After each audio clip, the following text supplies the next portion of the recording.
J'ai posé à Jésus une question qui a pesé sur mon cœur pendant des décennies, une interrogation à la fois profondément inspirante, et pour être tout à fait honnête, teintée d'une peur discrète mais persistante.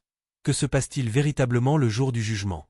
Ce qu'il m'a révélé n'était pas une scène de tribunal austère, empreinte de crainte ou de condamnation, mais une expérience d'une beauté si bouleversante, si saturée d'amour inconditionnel et de miséricorde infinie, qu'elle a radicalement transformé ma compréhension de ma propre existence, des choix que j'ai faits et de la place que j'occupe dans l'histoire éternelle dont nous faisons tous partie.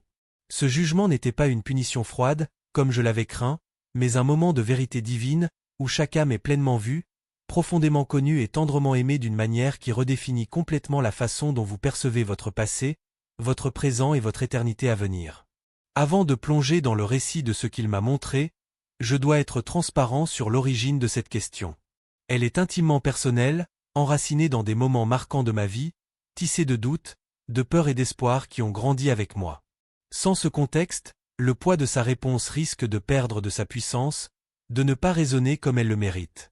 Alors, je vous en prie, accompagnez-moi dans ce voyage, il est long, mais il en vaut chaque pas. Cette question sur le jour du jugement a commencé à germer dans mon cœur lorsque j'étais adolescent, élevé dans une famille où la foi était le pouls vibrant de notre foyer, une force qui donnait du sens à chaque journée. Les dimanches à l'église, j'écoutais des sermons sur le jugement final, et mon esprit juvénile, avide d'images, conjurait un tableau intimidant. Un juge sévère, assis sur un trône imposant, tenant un registre cosmique où chaque acte, chaque parole, chaque pensée était méticuleusement consignée, menant à un verdict irrévocable et sans appel. Cette vision me terrifiait non pas parce que je doutais de l'amour de Dieu, mais parce que je me demandais sans cesse si je serais jamais à la hauteur de ses attentes.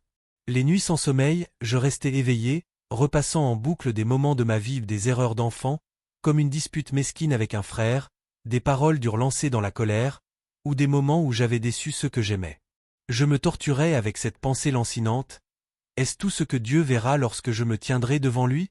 Est-ce que mes fautes, mes faiblesses, mes échecs seront les seuls témoignages de ma vie? Cette peur s'est insinuée dans mon adolescence, puis dans ma vie adulte, s'entremêlant subtilement à mes prières, à mes moments de recueillement, comme un murmure persistant tapi dans l'ombre de ma foi, une question jamais résolue qui revenait dans les instants de silence. Des années plus tard, mon travail sur The Chosen a ravivé cette question avec une intensité nouvelle, la faisant remonter à la surface comme une vague puissante. Tournée la saison 6, à peine quelques mois après la sortie de la saison 5 en juillet 2025, m'a plongé dans une immersion profonde dans les évangiles, où j'incarne Jésus, proclamant des vérités éternelles sur la justice, la miséricorde et le royaume de Dieu. Chaque jour sur le plateau, je me retrouve à donner vie à ses paroles, à ses regards de compassion, à ses enseignements sur la fin des temps ou des passages comme la parabole des brebis et des boucs dans Matthieu 25, où Jésus parle de séparer ceux qui ont aimé des autres. Ces scènes ont ravivé cette vieille question avec une urgence accrue, presque comme si elles me mettaient au défi de comprendre. À quoi ressemble réellement le jugement? Est-ce un moment de terreur froide, où nos vies sont disséquées sous un regard impitoyable? Ou y a-t-il une vérité plus profonde, plus tendre, qui reflète le cœur du Jésus que j'ai appris à connaître à travers les Écritures, dans mes moments de prière silencieuse et dans les regards échangés avec des fans qui cherchent aussi des réponses? Plus je m'immergeais dans son personnage, plus je ressentais un fossé grandissant entre les images effrayantes de jugement que l'on m'avait enseignées dans mon enfance, un Dieu distant, calculant, pesant chaque acte et l'amour sans limite qui émanait des paroles et des actes de Jésus, un amour qui cherche les perdus, qui pleure avec les brisés, qui pardonne sans condition. J'avais un besoin pressant, presque viscéral, de découvrir la vérité non seulement pour apaiser mon propre cœur inquiet, mais pour tous ceux qui, comme moi, ont ressenti cette anxiété silencieuse à l'idée de se tenir un jour devant Dieu. Cette question n'était pas uniquement la mienne. Elle était partagée par tant d'autres, un écho universel de l'âme humaine en quête de sens. J'ai croisé des personnes, des fans de The Chosen, des amis proches, même des inconnus rencontrés par hasard qui portent ce même fardeau, cette même appréhension face à l'idée du jugement. Lors d'un événement avec les fans l'année dernière, une femme s'est approchée de moi, ses yeux embués de larmes, sa voix tremblante d'une émotion brute. Elle m'a confié: « Jonathan, j'ai tellement peur du jour du jugement. J'ai accumulé tant d'erreurs dans ma vie, des choix que je regrette, des moments où j'ai blessé ceux que j'aime, et je ne sais pas si Dieu pourra jamais me pardonner complètement. » Ces paroles ont transpercé mon cœur, car elles faisaient écho à mes propres craintes, à ces nuits d'adolescence où je me demandais si mes fautes définiraient mon éternité. Je l'ai enlacée, j'ai prié avec elle, murmurant des mots d'espoir tirés des Écritures, lui rappelant l'amour de Dieu. Mais en quittant cet instant, j'ai ressenti un vide, une frustration profonde, comme si je ne lui avais pas offert ce qu'elle cherchait véritablement. J'avais partagé de l'espoir, des promesses de miséricorde, mais pas une réponse claire et définitive qui pourrait apaiser son âme tourmentée. Sa question s'est fondue dans la mienne, amplifiant cette soif ardente dans mon cœur de comprendre le cœur de Dieu à ce sujet. Je voulais lui offrir et à tous ceux qui partagent cette crainte, bien plus que des mots réconfortants ou des généralités spirituelles. Je désirais une vérité profonde, une révélation capable de dissoudre la peur, de remplacer l'anxiété par une paix durable, et de donner un sens clair à ce mystère qui nous hante tous. Au fil des années, j'ai cherché des réponses à cette question lancinante en discutant avec des prêtres, en me plongeant dans des livres de théologie et en explorant les Écritures avec une ferveur presque désespérée. J'ai médité sur des versets comme Apocalypse 20h12, où il est écrit que les livres s'ouvrent pour révéler les actes de chaque personne, ou Matthieu 25, où Jésus décrit la séparation des brebis et des boucs, une image puissante de justice divine. Ces passages, bien que riches et profonds, semblaient toujours être des fragments d'un puzzle spirituel que je ne parvenais pas à assembler complètement. Ils étaient comme des pièces éclatantes mais disjointes, incapables de former une image cohérente dans mon cœur. L'idée d'un jugement réduit à un simple moment de comptabilité, un décompte froid et méthodique de mes bonnes et mauvaises actions, ne résonnait pas avec le Dieu que j'ai appris à connaître, un Dieu qui pleure avec ceux dont le cœur est brisé, qui cherche inlassablement les âmes perdues, qui offre sa miséricorde sans condition. Je commençais à entrevoir que le jugement ne pouvait pas être un simple bilan impersonnel, mais plutôt quelque chose de plus profond, d'intimement relationnel, tissé dans l'amour et la grâce. Pourtant, le « comment » et le « pourquoi » de ce mystère m'échappait encore, et cette incertitude rongeait mon cœur, comme une blessure spirituelle qui refusait de guérir. Cette question est devenue particulièrement pressante ce mois-ci, alors que je tournais des scènes pour la saison 6 de The Chosen, peu après la sortie de la saison 5 en juillet 2025. Incarner Jésus, prononcer ces paroles sur le royaume de Dieu et la vie éternelle, m'a forcé à affronter cette interrogation de front. Sur le plateau, je livrais des lignes sur la justice divine, la miséricorde et l'éternité, mais au fond de mon esprit, une lutte intérieure faisait rage. Seigneur, comment tout cela s'harmonise-t-il? Comment peux-tu juger nos vies sans nous briser, sans nous réduire à nos échecs? Cette tension n'était pas une crise de foi, mais une crise de compréhension, un besoin ardent de saisir comment la justice et la miséricorde de Jésus s'entrelacent dans ce moment ultime du jugement. Je ne pouvais pas pleinement incarner le prince de la paix, celui qui apaise les tempêtes et guérit les cœurs, si je ne comprenais pas comment son regard jugeant pouvait être à la fois juste et aimant.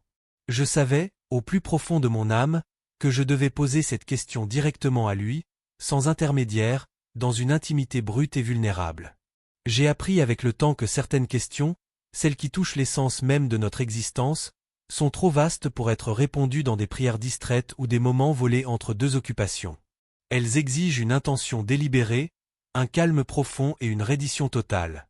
Ainsi, il y a quelques nuits, le 12 septembre 2025 à 9h59, j'ai consacré une soirée entière à cette seule question.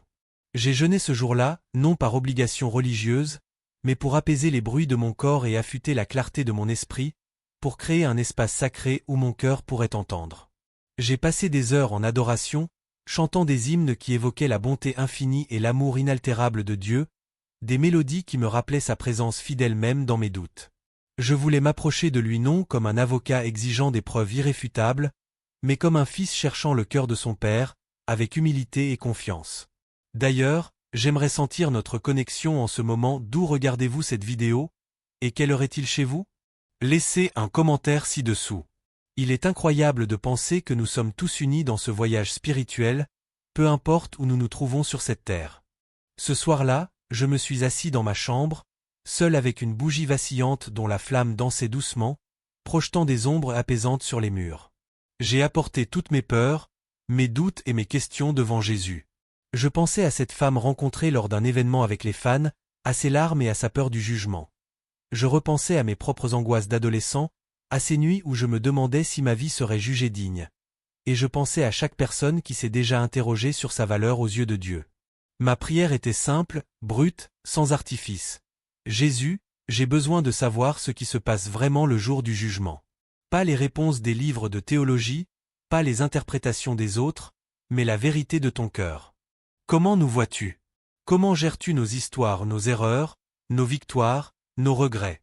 S'il te plaît, si tu le veux bien, montre-moi. Ce n'étaient pas des mots polis ou soigneusement formulés, mais une supplication honnête, jaillissant du plus profond de mon âme. J'ai lâché prise sur mes attentes, me rendant prêt à recevoir ce qu'il choisirait de partager, même si c'était seulement le silence. Alors que je m'abandonnais dans ce silence, l'atmosphère de la pièce a subtilement changé. Ce n'était pas un bouleversement dramatique, pas de lumière clignotante ni de voix tonitruante, mais un calme doux et lourd, comme si l'air lui-même retenait son souffle en attente. Une paix profonde, presque tangible, s'est installée sur moi, plus intense que tout ce que j'avais jamais ressenti, comme une étreinte invisible qui apaisait chaque fibre de mon être. Je savais, sans l'ombre d'un doute, que j'étais entendu. Je ne me suis pas endormi, mais ma conscience s'est adoucie, glissant dans un état que je ne peux décrire que comme une vision éveillée, un espace où les frontières du physique s'effaçaient. Mes surroundings matériels se sont estompés, et j'ai été attiré dans un lieu qui semblait plus réel que la réalité elle-même, une vaste étendue de lumière infinie, pas éblouissante, mais chaude et enveloppante, comme un océan de paix pure qui caressait mon âme. Au centre de cet espace sacré, j'ai senti sa présence avant de le voir. Jésus était là, non comme une figure imposante ou un roi distant, mais comme un ami intime, un berger doux dont l'amour connaissait chaque recoin de mon cœur avant même que je parle.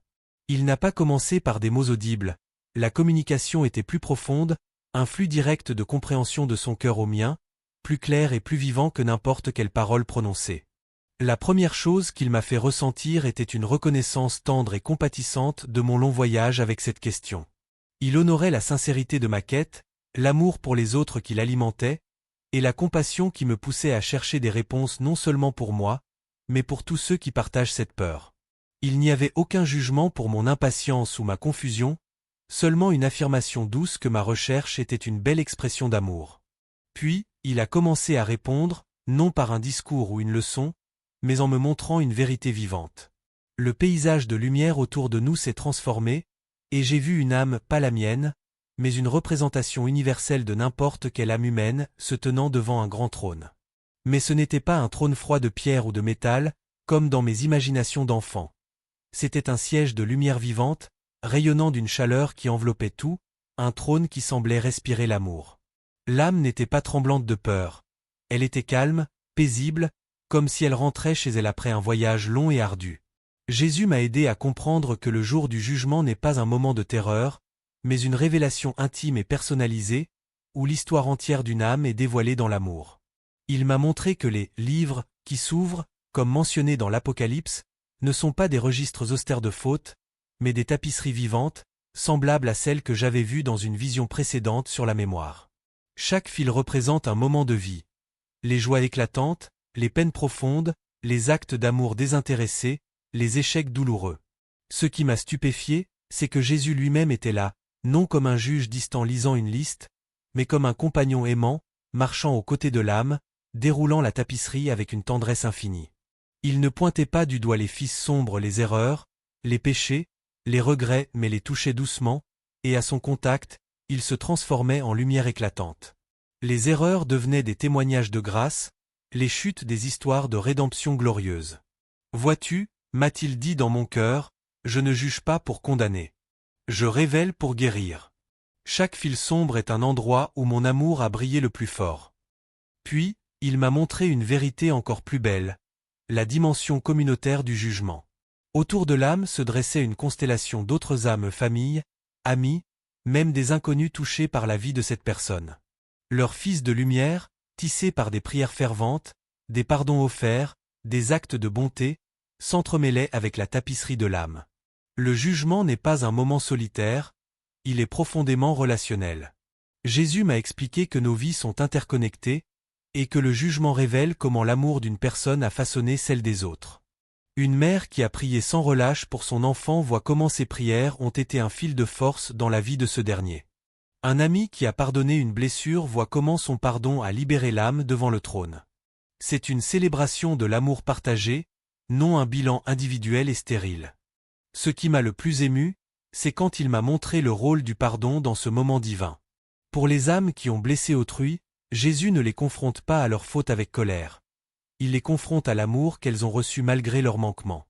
J'ai vu une âme revivre un moment de trahison, mais au lieu de la douleur, elle a vu les yeux de celui qu'elle avait blessé, remplis de miséricorde, un reflet parfait de l'amour de Jésus. « Je porte tes fautes », a-t-il dit. « Regarde ce que mon amour a accompli à travers toi, même dans tes faiblesses. » Des larmes ont coulé sur mon visage alors que je réalisais que le jugement est un moment de libération totale. Toutes les chaînes du passé, honte, culpabilité, regrets sont brisées, remplacées par une joie infinie et débordante. Dans cette vision, Jésus m'a révélé une vérité bouleversante. Le jugement inclut une perspective éternelle, une vision qui transcende les limites de notre existence terrestre. Chaque âme, dans ce moment sacré, ne se contente pas de contempler sa vie humaine avec ses joies, ses peines et ses luttes. Elle découvre comment son histoire, avec toutes ses imperfections, s'intègre harmonieusement dans le grand récit de l'amour et de la rédemption de Dieu. J'ai vu qu'un simple acte de bonté et un sourire offert à un étranger, une parole d'encouragement murmurée dans un moment de désespoir, peut déclencher une chaîne d'amour qui résonne à travers les générations, touchant des vies bien au-delà de ce que nous pouvons imaginer. Ce n'est pas un verdict final, froid et irrévocable, mais une invitation chaleureuse et pleine de grâce. Viens, entre dans la joie de ton Maître, comme Jésus le promet dans Matthieu 25. Même pour ceux qui ont rejeté l'amour au cours de leur vie, le jugement n'est pas une condamnation éternelle et définitive. C'est une dernière chance, empreinte de miséricorde, de contempler la beauté de ce qu'ils ont manqué, une porte que la grâce de Dieu laisse entr'ouverte jusqu'à l'ultime instant, offrant une opportunité de rédemption dans son amour infini. Cette révélation a transformé mon cœur et ma vision de l'existence. Le jour du jugement, que j'avais autrefois craint comme un moment de terreur et de comptabilité, est devenu une source d'anticipation joyeuse, un événement à attendre avec espérance. C'est le moment où nous verrons pleinement, avec une clarté éblouissante, comment Dieu a pris nos vies imparfaites avec leurs erreurs, leurs regrets, leurs moments de faiblesse, et les a tissés en un chef-d'œuvre éternel d'amour et de grâce. Cette vérité m'a libéré de la peur paralysante de mes erreurs passées. J'ai compris qu'elles ne définissent pas qui je suis. C'est l'amour de Dieu, manifesté à travers la croix, qui donne à ma vie sa véritable identité. À vous qui regardez cette vidéo, si vous portez dans votre cœur la peur du jugement, sachez ceci. Votre histoire, avec toutes ses ombres et ses lumières, est déjà précieusement tenue dans les mains d'un Dieu qui vous voit comme son trésor bien-aimé, racheté par un amour qui surpasse tout. Cette compréhension a profondément transformé ma vie quotidienne. Chaque choix que je fais maintenant, un mot gentil prononcé avec intention, un pardon offert malgré la douleur, un moment de compassion partagé avec un inconnu devient un fil que je tisse consciemment dans la tapisserie de ma vie, sachant qu'il brillera de lumière dans le jour du jugement. Sur le plateau de The Chosen, alors que j'incarne Jésus, je ressens une paix plus profonde, ancrée dans la certitude que son jugement n'est pas un acte de sévérité, mais une expression pure et parfaite de son amour. Chaque scène que je joue, chaque parole que je prononce en son nom, devient une occasion de refléter cette vérité. Le jugement de Dieu est une célébration de la grâce, un moment où l'amour triomphe de tout. Je m'arrête un instant pour prier. Père Céleste, je te confie chaque personne qui regarde cette vidéo en ce moment. Pour ceux qui vivent avec la peur du jugement, je te demande de révéler ton cœur miséricordieux, débordant d'amour et de compassion. Montre-leur que leur vie, avec toutes ses imperfections, est une tapisserie d'amour, guérie et célébrée dans ta présence. Remplace leur peur par la joie de ta grâce, leurs regrets par une gratitude profonde pour ta rédemption. Aide-nous à vivre chaque jour comme un témoignage vivant de ton amour éternel, tissé dans chaque acte, chaque parole, chaque pensée. Nous te le demandons au nom de Jésus, notre Sauveur. Amen. Si ce message a touché votre cœur, je serais honoré que vous vous abonniez pour continuer à explorer ces vérités ensemble. Partagez vos pensées, vos questions ou vos peurs dans les commentaires ci-dessous, votre histoire est précieuse, et j'aimerais l'entendre. Où que vous soyez dans le monde, dites-moi d'où vous regardez et quelle heure il est chez vous. C'est incroyable de penser que nous sommes tous connectés dans ce voyage spirituel, unis par le même désir de connaître le cœur de Dieu. Nous sommes le 12 septembre 2025, et je veux partager avec vous une expérience qui s'est produite il y a seulement quelques nuits, à 10h05 le matin en temps universel d'Afrique de l'Ouest.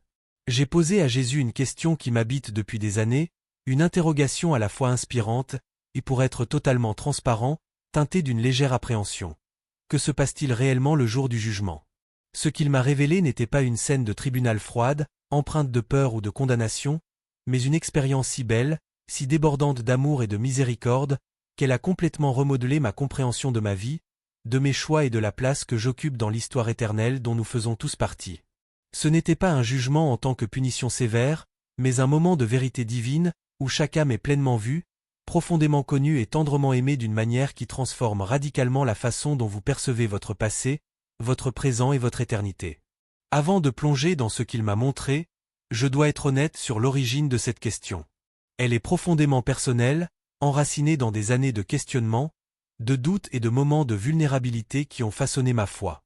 Sans ce contexte, la réponse qu'il m'a donnée risquerait de perdre son poids, son impact émotionnel et spirituel. Alors, je vous invite à rester avec moi. Ce voyage, bien qu'intime, est universel et mérite d'être partagé. Cette question sur le jour du jugement a commencé à germer dans mon cœur lorsque j'étais adolescent, élevé dans une famille où la foi était le battement de cœur vibrant de notre foyer.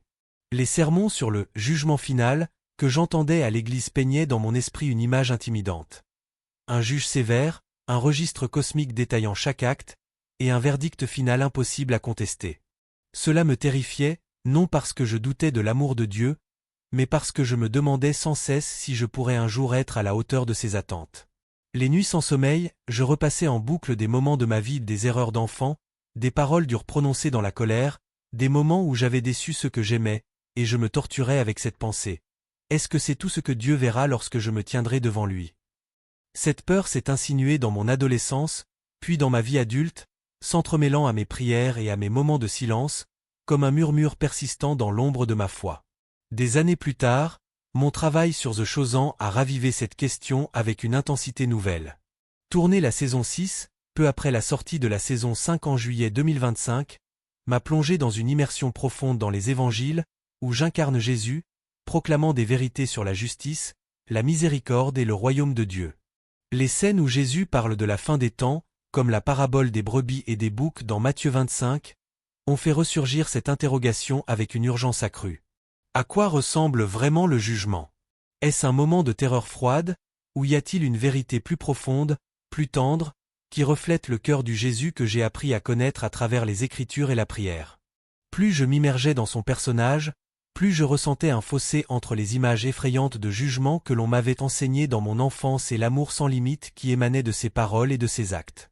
J'avais un besoin pressant de découvrir la vérité non seulement pour apaiser mon propre cœur, mais pour tous ceux qui, comme moi, ont ressenti cette anxiété silencieuse face à l'idée de se tenir devant Dieu. Cette question n'était pas uniquement la mienne. J'ai croisé tant de personnes, des fans de la série, des amis proches, même des inconnus qui portent ce même fardeau. Lors d'un événement avec les fans l'année dernière, une femme s'est approchée de moi, les yeux embués de larmes, sa voix tremblante d'émotion. Elle m'a confié: « Jonathan, j'ai tellement peur du jour du jugement. J'ai fait tant d'erreurs dans ma vie, et je ne sais pas si Dieu pourra tout me pardonner. » Ces paroles ont transpercé mon cœur, car elles faisaient écho à mes propres craintes d'adolescent. Je l'ai enlacée, j'ai prié avec elle, offrant des mots d'espoir, mais en quittant cet instant, j'ai ressenti un vide, comme si je ne lui avais pas offert ce qu'elle cherchait vraiment. J'avais partagé de l'espoir, mais pas une réponse claire et définitive. Sa question s'est fondue dans la mienne, amplifiant cette soif ardente dans mon âme de comprendre le cœur de Dieu. Je voulais lui offrir et à tous ceux qui partagent cette peur plus que des mots réconfortants. Je désirais une vérité profonde, capable de remplacer la peur par une paix durable.